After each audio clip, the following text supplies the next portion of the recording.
Classic time Yusuf Punjabi तुहाडे नाल सुभान अल्लाह तेरा प्यार सी मेरा प्यारेदार सोहणिया क्या कहना है। अच्छा अरबाब तुसी कह रहे हो कि नैगेटिव पॉजिटिव मिल के बिल्कुल ਇਹਦੇ ਵਿੱਚ ਅਸੀਂ ਪਹਿਲੇ ਬਹੁਤ ਗੱਲ ਕਰ ਚੁੱਕੇ ਹਾਂ ਕਿ ਪਾਵਰ ਜਨਰੇਟ ਹੁੰਦੀ ਹੈ ਨੈਗੇਟਿਵ ਪੋਜ਼ਿਟਿਵ ਨਾਲ, ਲੇਕਿਨ ਇਹ ਨਹੀਂ ਹੁੰਦਾ ਕਿ ਇੱਕ ਨੈਗੇਟਿਵ ਹੀ ਰਵੇ, ਪੋਜ਼ਿਟਿਵ ਹੁੰਦਿਆਂ ਹੋਇਆਂ वर्किंग कर रहा है वो पूरी पॉजिटिविटी नाल कर रहा है और वो नैगेटिव रवे, इस तरह नहीं है। उमैर बस्ता साहब तुसी साडे बहुत प्यारे मित्र हो, सोहणे हो, छोटे क्यों हो, तुसी बहुत वड्डे हो, सलामत रहो, खुश रहो, आबाद रहो। वेखने सज्जन मित्र प्यारे की फरमा रहे हैं, सुनना चाह रहे। हेलो जी अस्सलाम वालेकुम जी बिस्मिल्लाह वालेकुम अस्सलाम। मनो की हाल है? हाँ हाँ बिल्कुल, और तो मन अर्ज कर रही हूँ। हाँ। मैं बिल्कुल ठीक हाँ, तुसी सुनाओ किद्दां हो? वधिया वधिया वधिया। अच्छा भाई जान, अज दरअसल गल इदा सी कि मैं ना साडे ना घरे आए हुए सी मेहमान, ठीक है, ते मैं प्रोग्राम नहीं सुन सकी ना तुहाडा, ते आज जरा मैनू कोई थोड़ा जिहा दसोगे टॉपिक दे बारे, अपना की मौजू है? अच्छा पहले तो गल है कि तेरी ना मौजू तो बिल्कुल आजादी हुंदी है, मनो तेनू बिल्कुल आजादी है मौजू तो ना। अगर तुसी मौजू ते गल करना नहीं चाहते हो तो वो ए वे कि एक बंदा बड़ी मेहनत करता है, हाँ लेकिन उन्होंने ਉਹਦਾ सिला नहीं मिलता, वो एक बारी नहीं ਹੁੰਦਾ, मतलब ਇਹ ਹੁੰਦਾ ਨਾ कि एक बारी ਤੇ हो जाए कोई गल नहीं है, ਹੁੰਦਾ है कदी कदार ਹੁੰਦਾ है, लेकिन बहुत दफा यानी मेजोरिटी ਵਿੱਚ फिर ਤੁਹਾਡੇ ਸਾਹਮਣੇ ਇੱਕ ਕਾਮਯਾਬੀ ਆਈ ਹੁੰਦੀ ਹੈ, वो एकदम अख झमक दे विच ਜਿਹੜੇ ਉੱਪਰ ਚਲੀ ਜਾਂਦੀ ਹੈ, ਤੁਹਾਨੂੰ ਸਮਝ ਨਹੀਂ ਆਉਂਦੀ ਕਿ ਯਾਰ ਇਹ ਕੀ ਹੋਇਆ, ਮੇਰਾ ਤੇ ਬਿਲਕੁਲ ਕੰਮ ਬਣਿਆ ਹੋਇਆ ਸੀ, ਪ੍ਰੋਜੈਕਟ ਤਿਆਰ ਸੀ ਜਾਂ ਇਹ ਪ੍ਰੋਗਰਾਮ ਤਿਆਰ ਸੀ, ਲੇਕਿਨ ਕੀ ਹੋਇਆ ਇੱਕਦਮ। ਔਰ ਇਹ ਬਹੁਤ ਦਫਾ ਹੋਵੇ, ਇੱਕ ਵਾਰੀ ਨਹੀਂ, ਮੈਂ ਇਸ ਕਰਕੇ ਕਹਿ ਰਿਹਾ ਕਿ ਇਹਦਾ ਤਸਲਸਲ ਹੋਵੇ ਤੇ ਇਹ ਕਦੀ ਤੁਹਾਡੇ ਨਾਲ ਹੋਇਆ ਹੈ ਕਿ ਕਿਉਂ ਹੁੰਦਾ ਹੈ, ਇਹਦੇ ਬਾਰੇ ਕੁਝ ਗੱਲ ਕਰ ਸਕਦੇ ਹੋ?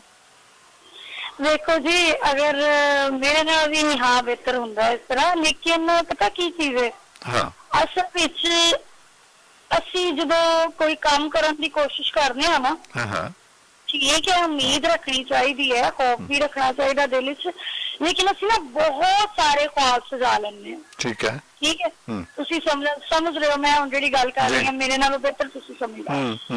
ਅਸੀਂ ਬਹੁਤ ਸਾਰੇ ख्वाब ਸਜਾਉਂਦੇ ਹਾਂ, ਠੀਕ ਹੈ, ਯਾਨੀ ਕਿ ਜਿਵੇਂ ਜਿਹਨੂੰ ਅਕਸਰ ਕਿਹਾ ਜਾਂਦਾ ਹੈ ਸ਼ੀਸ਼ ਮਹਿਲਾਂ ਦੇ ख्वाब, मतलब जरूरत तो ज्यादा तुसी तवक्कुआत रख लेते हो। हाँ जी हाँ जी हाँ जी, जो कि शायद के ना पूरे हो सकन, ठीक है। और दूसरी गल है कि बाज वक्त असी सोचने चल इंज नहीं इंज ते होएगा ही, अच्छा ਉਹਦੇ ਵਿੱਚ ਅਸੀਂ ਜਦੋਂ ਕੋਈ ਕੰਮ ਸ਼ੁਰੂ ਕਰਦੇ ਹਾਂ ਨਾ ਜੀ, ਸਾਨੂੰ 100 ਵਾਰੀ ਸੋਚਣਾ ਪੈਂਦਾ ਹੈ ਕਿ ਮੈਂ ਕਿਸੇ ਮਜ਼ਲੂਮ ਦਾ ਜਾਂ ਮਜਬੂਰ ਦਾ ਕੋਈ ਇੱਕ ਮਿਸਾਲ ਹੈ ਦਿਲ ਤੇ ਨਹੀਂ ਦੁਖਾਇਆ, ਠੀਕ ਹੈ, ਜਾਂ ਕੋਈ ਕਿਸੇ ਨਾਲ ਕੋਈ ਯਾਨੀ ਬੁਰਾ ਭਲਾ ਕੀਤਾ ਹੋਵੇ, ਜਾਂ ਵੇਖੋ ਜਦੋਂ ਅਸੀਂ ਆਪਣਾ ਨਵਾਂ ਸਫ਼ਰ ਸ਼ੁਰੂ ਕਰਨ ਜਾਂਦੇ ਹਾਂ ਨਾ ਜੀ, ਤੇ ਸਾਨੂੰ ਚਾਹੀਦਾ ਸਫ਼ਰ ਕਰਨਾ ਸ਼ੁਰੂ ਜਾਂ ਨਹੀਂ ਕਰਨਾ, ਉਸ ਤੋਂ ਇਲਾਵਾ ਵੀ ਸਾਨੂੰ ਚਾਹੀਦਾ ਕਿ ਅਸੀਂ ਆਪਣੇ ਪਿਆਰਿਆਂ ਕੋਲੋਂ ਜਾਂ ਫਿਰ ਕੋਈ ਯਾਨੀ ਕਿ ਜਿਨ੍ਹਾਂ ਨਾਲ ਸਾਡੇ ਗਿਲੇ ਸ਼ਿਕਵੇ ਹੁੰਦੇ ਨੇ, ਅਕਸਰ ਹੁੰਦੇ ਹੀ ਨੇ ਜੀ ਜੀ ਜੀ, ਉਹਨਾਂ ਕੋਲ ਬੰਦਾ ਜੇ ਮਾਜ਼ਰਤ ਕਰ ਲਵੇ। ਮੈਂ ਸਮਝਦੀ ਹਾਂ ਇਸ ਚੀਜ਼ ਨੂੰ ਕਿ मतलब कि नहीं हुंदा, ठीक है, ऐडा नहीं, मतलब कि कई लोग ऐसे हुंदे ने कि बोलन दे काबिल नहीं हुंदे, लेकिन ओदे विच इह चीज हुंदी है कि साडा जेहड़ा ना अपनी दिल दी तसल्ली हो जांदी है, माफ करना या माफी मंगण नाल बंदा छोटा वड्डा ते नहीं ना हो जांदा। ठीक है बिल्कुल सही है। गल है कि अगर साडे दिल विच अगर कोई गल है ते ओ मतलब ਤੁਹਾਡੇ ਕਹਿੰਦਾ ਬਿਲਕੁਲ ਠੀਕ ਹੈ, ਇੱਕ ਇਹ ਵੀ ਨਜ਼ਰੀਆ ਹੁੰਦਾ ਹੈ, ਇੱਕ ਜ਼ਿਹਨ ਚ ਆਉਂਦਾ ਇੱਕ ਵਾਰੀ ਬੰਦੇ ਦੇ ਕਿ ਯਾਰ ਸ਼ਾਇਦ ਮੇਰੇ ਰਾਹ ਦੇ ਵਿੱਚ ਇਹੀ ਕੋਈ ਰੁਕਾਵਟ ਹੋਵੇ ਕਿ ਮੈਂ ਖੁਦਾ ਨਾ ਖਾਸਤਾ ਜਾਂ ਲਾਸ਼ੌਰੀ ਤੌਰ ਤੇ ਕਿਸੇ ਨਾਲ ਮੇਰੇ ਕੋਲੋਂ ਕੋਈ ਜ਼ਿਆਦਤੀ ਹੋ ਗਈ ਹੈ। ਅੱਛਾ ਇਹ ਤੇ ਹੈ, ਇਹ ਤੁਹਾਡੀ ਗੱਲ ਠੀਕ ਹੈ ਕਿ ਬੰਦਾ ਲਾਸ਼ੌਰ ਦੇ ਵਿੱਚ ਇਹ ਹੁੰਦਾ ਹੈ, ਔਰ ਜਿਹਦੇ ਤੇ ਤੁਹਾਨੂੰ ਵਹਿਮ ਜਾਂ ਗੁਮਾਨ ਜਾਵੇ ਜਾਂ ਸ਼ੱਕ ਜਾਵੇ ਕਿ ਸ਼ਾਇਦ ਉਸ ਬੰਦੇ ਦੇ ਨਾਲ ਮੈਂ ਕੋਈ ਨਾ ज्यादती की थी तो ਉਹਦੇ ਕੋਲ माफी मांग लवां, ठीक है। अच्छा ਇਹ ਹੋ ਗਿਆ ਇਹਦਾ ਤਸਲਸਲ। ਹਾਂ ਜੀ ਜੀ, ਦੂਸਰੀ ਗੱਲ ਇਹ ਆ ਕਿ ਵੇਖੋ ਅਸੀਂ ਅਗਰ ਸੋਚਾਂਗੇ ਨਾ, ਠੀਕ ਹੈ, ਅਸੀਂ ਮਿਹਨਤ ਕਰ ਰਹੇ ਹਾਂ, ਅਸੀਂ ਹਰ ਕੰਮ ਦੇ ਵਿੱਚ ਸਾਨੂੰ ਐਫਰਟ ਕਰਨੀ ਜ਼ਰੂਰੀ ਹੈ, ਠੀਕ ਹੈ। ਔਰ ਅੱਲਾਹ ਪਾਕ ਤੇ ਤੁਹਾਨੂੰ ਪਤਾ ਹੈ ਬੜੇ ਗਫੂਰ ਰਹੀਮ ਹੈ, ਕਿਸੇ ਦਾ ਅਜਰ ਨਹੀਂ ਰੱਖਦੇ, ਠੀਕ ਹੈ। ਉਹ ਸਾਨੂੰ ਸਾਡੀ ਕਾਮਯਾਬੀ ਦੇ ਜ਼ਰੀਏ ਨਾ ਸਹੀ ਕਿਸੇ ਹੋਰ ਜ਼ਰੀਏ ਸਾਨੂੰ ਅਜਰ ਜ਼ਰੂਰ ਅਤਾ ਕਰਨਗੇ। ਤੇ ਦੂਸਰੀ ਗੱਲ ਹੈ ਕਿ ਅੱਲਾਹ ਪਾਕ ਜਿੰਨੇ ਚ ਰੱਖੇ, ਅਗਰ ਬੰਦਾ ਸਬਰ ਸ਼ੁਕਰ ਕਰ ਲੈਣਾ ਸਭ ਤੋਂ ਵੱਡੀ ਗੱਲ ਮੇਰੇ ਖਿਆਲ ਨਾਲ।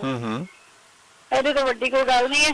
ਅਗਰ ਜਿੰਨੇ ਚ ਅੱਲਾਹ ਪਾਕ ਰੱਖ ਲਏ ਉਹਦੇ ਚ ਰਹਿਣਾ ਬੰਦਾ ਸਿੱਖ ਲੈ ਨਾ, ਉਹਦੇ ਤੋਂ ਵੱਡੀ ਕੋਈ ਗੱਲ ਨਹੀਂ। ਕਿਸਮਤ ਦਾ ਚੱਕਰ ਵੀ ਹੋ ਸਕਦਾ। ਹਾਂ ਠੀਕ ਹੈ ਸ਼ੁਕਰਾਨੇ ਦੀ कैफियत कि अगर किस्मत यानी कि ਤੁਹਾਨੂੰ ਹਰ ਵਾਰ ਯਾਨੀ ਕਿ ਨਾਕਾਮੀ ਦਾ ਸਾਹਮਣਾ ਕਰਨਾ ਪੈਂਦਾ ਹੈ ਤੇ ਕੀ ਪਤਾ ਉਹਦੇ ਪਿੱਛੇ ਕੋਈ ਨਾ ਕੋਈ ਐਸੀ ਵੱਡੀ ਕਾਮਯਾਬੀ ਛੁਪੀ ਹੋਵੇ ਜਿਹੜੀ ਕਿ ਤੁਹਾਨੂੰ ਕਿਸੇ ਮੋੜ ਤੇ ਜਾ ਕੇ ਮਿਲੇ। ਹਾਂ ਦਿਲ ਦੇ ਖੁਸ਼ ਰੱਖਣ ਵਾਸਤੇ ਤੇ ਬਹੁਤ ਚੰਗਾ ਹੈ ਨਾ, ਤੁਸੀਂ ਵਕਤੀ ਤੌਰ ਆਪਣੇ ਮਨ ਨੂੰ ਤੇ ਸਮਝਾ ਸਕਦੇ ਹੋ ਨਾ, ਜਿਵੇਂ ਮੈਂ ਪਹਿਲੇ ਗੱਲ ਕੀਤੀ ਹੈ ਕਿ ਕਿਸਮਤ ਵਿੱਚ ਨਹੀਂ ਸੀ ਜਾਂ ਤੁਹਾਡਾ ਭਲਾ ਹੈ, ਚਲੋ ਇਹਦੇ ਵਿੱਚ ਬਹੁਤ ਚੰਗਾ ਹੋ ਸਕਦਾ ਤੁਹਾਡਾ ਬਹੁਤ ਅੱਛਾ ਫਾਇਦਾ ਹੋ ਜਾਵੇ ਜਾਂ ਤੁਸੀਂ ਕਿਸੇ ਵੱਡੇ ਨੁਕਸਾਨ ਤੋਂ ਬਚ ਗਏ। ਤੇ ਬਹੁਤ ਸਾਰੀਆਂ ਚੀਜ਼ਾਂ ਨੇ ਜਿਹਦੇ ਨਾਲ ਅਸੀਂ ਆਪਣੇ ਮਨ ਨੂੰ ਆਪਣੇ ਦਿਲ ਨੂੰ ਸਮਝਾ ਲੈਂਦੇ ਹਾਂ, ਤਸੱਲੀ ਦੇ ਦਿੰਦੇ ਹਾਂ। ਗੱਲਾਂ ਤੁਸੀਂ ਬਹੁਤ ਸੋਹਣੀਆਂ ਕੀਤੀਆਂ ਨੇ, ਲੇਕਿਨ ਲੌਜੀਕਲੀ ਜਿਹੜੀਆਂ ਚੀਜ਼ਾਂ ਹੁੰਦੀਆਂ ਨੇ ਕਿ ਤੁਸੀਂ ਇਹ ਤੇ ਸਮਝਾਉਣ ਵਾਸਤੇ ਹੈ ਆਪਣੇ ਆਪ ਨੂੰ, ਲੇਕਿਨ ਜਿਹਨੂੰ ਅਸੀਂ ਕਿਸਮਤ ਕਹਿੰਦੇ ਹਾਂ, ਡੈਸਟਨੀ ਕਹਿੰਦੇ ਹਾਂ, ਮੈਂ ਅਕਸਰ ਕਹਿੰਦਾ ਹੈ ਕਿ ਅਸੀਂ ਨਾ ਪੂਰੀ ਦੁਨੀਆ ਦੇ ਵਿੱਚ ਮੈਨੂੰ ਬਹੁਤ ਸਾਰੇ ਇਨਵੀਟੇਸ਼ਨ ਆਉਂਦੇ ਨੇ, ਦੁਨੀਆ ਚੋਂ ਨਾ ਮੈਨੂੰ ਦਾਵਤਨਾਮੇ ਆਉਂਦੇ ਨੇ ਕਿ ਤੁਸੀਂ ਇੱਥੇ ਆਓ। ਮਹੀਨੇ 'ਚ ਤਕਰੀਬਨ ਕੋਈ ਐਸਾ ਮਹੀਨਾ ਨਹੀਂ ਜਿਸ ਮਹੀਨੇ ਮੈਨੂੰ 2-3 ਦਾਵਤਨਾਮੇ ਨਾ ਆਉਣ। ਅੱਛਾ ਮੇਰੀ ਇੱਕ ਈਮਾਨ ਹੈ, ਕਹਿ ਲਓ ਮੇਰਾ ਇੱਕ ਯਕੀਨ ਹੈ ਕਿ ਜਿਹਨੂੰ ਸਾਡੇ ਵੱਡੇ ਸਿਆਣੇ ਕਹਿੰਦੇ ਸੀ ਕਿ ਯਾਰ ਤੁਹਾਡੇ ਸਾਰੀ ਦੁਨੀਆ 'ਚ ਤੁਹਾਡੀ ਨਾ ਹਰ ਜਗ੍ਹਾ ਅੰਨ ਜਲ ਦੀ ਖੇਡ ਹੁੰਦੀ ਹੈ, ਦਾਣੇ ਪਾਣੀ ਦੀ ਖੇਡ ਹੁੰਦੀ। ਜਿੱਥੇ ਜਿੱਥੇ ਤੁਹਾਡਾ ਖਿਲਰਿਆ ਹੋਇਆ ਨਾ, ਤੁਹਾਨੂੰ ਕੋਈ ਸੱਦੇ ਜਾਂ ਨਾ ਸੱਦੇ ਤੁਸੀਂ ਚੁਗਣ ਵਾਸਤੇ ਚਲੇ ਜਾਣਾ, ਕੋਈ ਐਸਾ ਹੀਲਾ ਬਹਾਨਾ ਬਣਦਾ ਹੈ। ਬਿਲਕੁਲ ਏਦਾਂ ਹੀ ਹੈ। ਹੁਣ ਦੇਖੋ ਮੈਂ ਮਸੀਕੀ ਇਹ ਨਹੀਂ ਕਿ ਸ਼ੌਕ ਰੱਖਦੀ ਹਾਂ, ਠੀਕ ਹੈ, ਸਿੱਖੀ ਨਹੀਂ ਹੈ ਕਿਤੋਂ, ਯਾਨੀ ਕਿ ਘਰ ਹੀ ਬਸ ਬਚਪਨ ਤੋਂ ਗਾਉਣ ਦਾ ਸ਼ੌਕ ਹੈ। ਤੇ ਅਮਰੀਕਾ ਇੰਗਲੈਂਡ ਯਾਨੀ ਕਿ ਉੱਥੋਂ ਵੀ ਯਾਨੀ ਕਾਫੀ ਕੋਲਾਂ ਵਗੈਰਾ ਆਈਆਂ ਨੇ, ਇੰਡੀਆ ਚੋਂ ਵੀ ਆਈਆਂ ਨੇ ਚੜ੍ਹਦੇ ਪੰਜਾਬ ਦੀ ਤਰਫੋਂ, ਠੀਕ ਹੈ, ਔਰ ਫਿਰ ਆਪਣਾ ਪਾਕਿਸਤਾਨ। ਦੇਖੋ ਜੀ ਲੇਕਿਨ ਇੱਕ ਕਿਸਮਤ ਹੈ ਨਾ, ਯਾਨੀ ਕਿ ਉਹ ਕਈ ਲੋਕ ਤਾਂ ਮੈਨੂੰ ਕਹਿੰਦੇ ਨੇ ਤੂੰ ਪਾਗਲ ਹੈ, ਕਿਸਮਤ ਤੇਰੀ ਚਾਰੋਂ ਤਰਫ ਘੁੰਮ ਰਹੀ ਹੈ ਪਰ ਤੂੰ ਉਹਦੀ ਉਂਗਲੀ ਨਹੀਂ ਪਕੜ ਰਹੀ। ਲੇਕਿਨ ਅੱਗੋਂ ਗੱਲ ਇਹ ਹੁੰਦੀ ਹੈ ਕਿ ਯਾਨੀ ਕਿ ਬੰਦਾ ਕਿਸ ਤਰ੍ਹਾਂ ਕਰ ਸਕਦਾ ਹੈ ਯੂਸਫ ਭਾਈ ਜਦੋਂ ਜਿੰਨਾ ਚਿਰ ਅੱਲਾ ਨਹੀਂ ਰਾਜ਼ੀ ਉਸ ਗੱਲ 'ਚ ਹੈ। ਹਾਂ ਤੁਸੀਂ ਕਹਿ ਸਕਦੇ ਹੋ, ਤੁਹਾਡੀ ਆਪਣੀ ਰਜ਼ਾ ਹੋਣਾ ਵੀ ਤੇ ਬਹੁਤ ਕਈ ਮਾਮਲੇ ਤੁਸੀਂ ਰਾਜ਼ੀ ਹੁੰਦੇ ਹੋ, ਲੇਕਿਨ ਤੁਹਾਡੀ ਕਬੂਲੀਅਤ ਨਹੀਂ ਹੋ ਰਹੀ। ਮੇਰਾ ਬਹੁਤ ਸ਼ੌਕ ਹੈ, ਮੇਰਾ ਤੇ ਬਹੁਤ ਸ਼ੌਕ ਹੈ ਕਿ ਮੈਨੂੰ ਕੋਈ ਐਸਾ ਮੌਕਾ ਮਿਲੇ ਤੇ ਮੈਂ ਮਤਲਬ ਕਰਾਂ। ਤੇ ਬਾਅਦ ਵਕਤ ਮੌਕੇ ਮਿਲੇ ਵੀ ਨੇ, ਸਮਝ ਲਓ ਜਿਵੇਂ ਕੋਈ ਫੈਮਿਲੀ ਇਸ਼ੂ ਹੋਵੇ, ਫੈਮਿਲੀ 'ਚ ਹਿਸਾਬ ਨਾਲ ਗੱਲ ਕਰ ਰਹੀ ਹਾਂ ਮੈਂ ਕਿ ਜਿੰਨੀ ਦੇਰ ਅੱਲਾਹ ਪਾਕ ਨੂੰ ਚਾਹੇ, ਦੇਖੋ ਫੈਮਿਲੀ ਨੂੰ ਸਮਝਾਉਣ ਦੀ ਵੀ ਬੜੀ ਕੋਸ਼ਿਸ਼ ਕੀਤੀ ਹੈ ਕਿ ਕੋਈ ਗਲਤ ਕੰਮ ਨਹੀਂ ਹੈ। ਅਗਰ ਅੱਲਾਹ ਤਾਲਾ ਨੇ ਸਾਨੂੰ ਅਤਾ ਕੀਤਾ ਹੈ ਤੇ ਅਸੀਂ ਆਪਣੇ ਮੁਲਕ ਲਈ ਕਰ ਰਹੇ ਹਾਂ। ਹੁਣ ਅੱਗੋਂ ਅੱਲਾਹ ਪਾਕ ਉਹਨਾਂ ਦੇ ਦਿਲ ਵਿੱਚ ਪਾਉਣ ਤੇ ਉਹਨਾਂ ਦੇ ਦਿਲ 'ਚ ਅਗਰ ਕੋਈ ਗੱਲ ਆ ਜਾਏ, ਯਾਨੀ ਕਿ ਅਗਰ ਜਦੋਂ ਅੱਲਾਹ ਤਾਲਾ ਰਾਸਤਾ ਖੋਲ ਦੇਵੇ ਉਦੋਂ ਫਿਰ ਫੈਮਿਲੀ ਵੀ ਕੀ ਕਰ ਸਕਦੀ ਹੈ। ਬਿਲਕੁਲ ਸਹੀ ਹੈ। ਮੈਂ ਵੇਖੋ ਮੈਂ ਕਿਹਾ ਸੀ ਕਿ ਇੱਕ ਮੈਨੂੰ ਤੇਰੇ ਵਾਸਤੇ ਔਰ ਇੱਕ ਨੀਲੋ ਵਾਸਤੇ ਜੀ ਇਹ ਹਮੇਸ਼ਾ ਵਾਸਤੇ ਮੇਰੀ ਆਫਰ ਹੈ ਕਿ ਤੁਸੀਂ ਕਦੀ ਵੀ ਆ ਕੇ ਆਪਣੀ ਰਿਕਾਰਡਿੰਗ ਕਰਵਾ ਸਕਦੇ ਹੋ ਮੇਰੇ ਕੋਲ। ਜੀ ਤੁਸੀਂ ਕਿਹਾ ਸੀ, ਮੈਨੂੰ ਯਾਦ ਹੈ ਅਜੇ ਵੀ। ਤੇ ਬਾਕੀ ਮੇਰੇ ਨਾਲੋਂ ਸਮਝਦਾਰ ਇੱਥੇ ਮਤਲਬ ਬੈਠੇ ਹੋਏ ਨੇ ਕਾਲਰ ਸਾਡੇ ਨਿਗਤ ਜੀ ਨੇ, ਨਹੀਂ ਜੀ ਨੇ, ਵਿਸ਼ਾਲ ਮਲੰਗ ਬਾਬਾ ਜੀ ਨੇ। ਦੂਸਰੀ ਗੱਲ ਹੈ ਨੀਲੋ ਜਿਹੜੇ ਗੱਲ ਤੇ ਰੌਲਾ ਪਾ ਦਿੰਦੇ ਨੇ, ਸਲੀਮ ਭਾਈ ਨੇ ਜਿਹੜੇ ਕਿ ਹਮੇਸ਼ਾ ਦੀ ਜਗ੍ਹਾ ਤੇ ਕੱਪ ਲਾ ਦਿੰਦੇ ਨੇ ਤੇ ਉਹ ਮਾਸ਼ਾਅੱਲਾ ਇੰਨੀਆਂ ਸੋਹਣੀਆਂ ਗੱਲਾਂ ਕਰਦੇ ਨੇ ਤੇ ਫਿਰ ਮੈਂ ਕੀ ਚੀਜ਼ ਆਉਣ ਲੱਗਦੀ ਹੈ। ਠੀਕ ਹੈ, ਵਧੀਆ ਹੋ ਗਿਆ। ਤੇ ਕੀ ਸੁਣਾਉਣਾ ਹੈ ਅੱਜ ਮਾਸ਼ਾਅੱਲਾ ਟੌਪਿਕ ਤੇ ਗੱਲ ਕਰਕੇ ਅੱਛਾ ਲੱਗਿਆ। ਮੈਂ ਚਾਹਾਂਗੀ ਕਿ ਸਾਡੇ ਪਿਆਰੇ ਹੋਰ ਵੀ ਕਾਲਰ ਆਣ ਤੇ ਉਹ ਯਾਨੀ ਕਿ ਟੌਪਿਕ ਤੇ ਗੱਲ ਕਰਨ ਮੈਨੂੰ ਬਹੁਤ ਅੱਛਾ ਲੱਗਿਆ। ਚਲੋ ਵਧੀਆ, ਜਿਉਂਦੇ ਰਹੋ, ਸਲਾਮਤ ਰਹੋ। ਅੱਲਾਹ ਹਾਫਿਜ਼। ਅੱਲਾਹ ਤੁਹਾਨੂੰ ਸਲਾਮਤ। ਅੱਲਾਹ ਹਾਫਿਜ਼, ਸਲਾਮਤ ਰਹੋ।